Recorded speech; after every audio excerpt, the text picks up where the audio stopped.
Is Tel Aviv losing its closest ally, Washington? I don't even mind an effort to try to influence, foreign governments try to influence the United States all the time.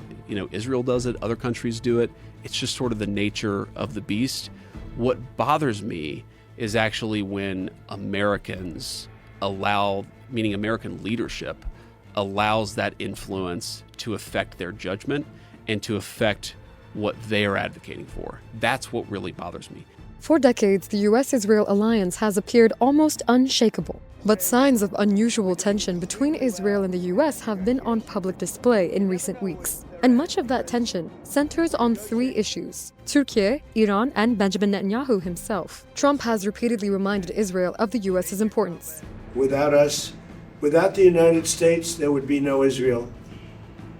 Without me, there would be no Israel, because no other president was willing to do what I did. According to Axios, U.S. President Trump was privately furious after Israeli Prime Minister Netanyahu publicly criticized the possible U.S. sale of F-35 fighter jets to Turkey. The report says Trump believed Netanyahu had no right to publicly interfere in a U.S. defense decision. The rift comes as Washington is making efforts to bring Ankara back into the fifth-generation stealth fighter jet program. Tel Aviv opposes the move, fearing the advanced fighter jets in Turkey's arsenal would be a challenge to Israel's regional military aggression.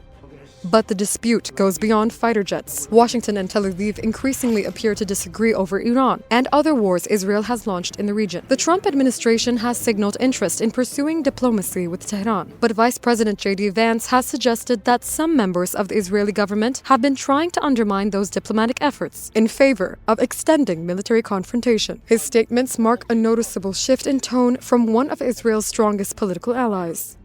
There are also growing questions about the personal relationship between Trump and Netanyahu. Axios reported that Netanyahu had been seeking a meeting with Trump for more than 2 weeks, but no meeting was scheduled. One White House official reportedly said Netanyahu was trying to will a meeting into existence. Netanyahu's office later announced that his planned Washington trip had been canceled. The political landscape inside the United States is changing as well. Recent polling suggests public support for Israel has weakened compared with previous years. Criticism of the country is no longer limited to Democrats. Many prominent voices within Trump's own MAGA movement have openly questioned continued U.S. backing of Israeli military policy. Even analysts, traditionally supportive of the U.S.-Israel alliance, say Israel is facing greater political criticism in Washington than at any point in recent decades. Most analysts believe a complete break remains highly unlikely, but the relationship is clearly entering a more complicated phase. With negotiations over Iran continuing, disagreements over Turkey's re-entry into the F-35 fighter jet program, mounting international criticism of Israel's brutal military offensives, and Netanyahu still facing corruption trials at home,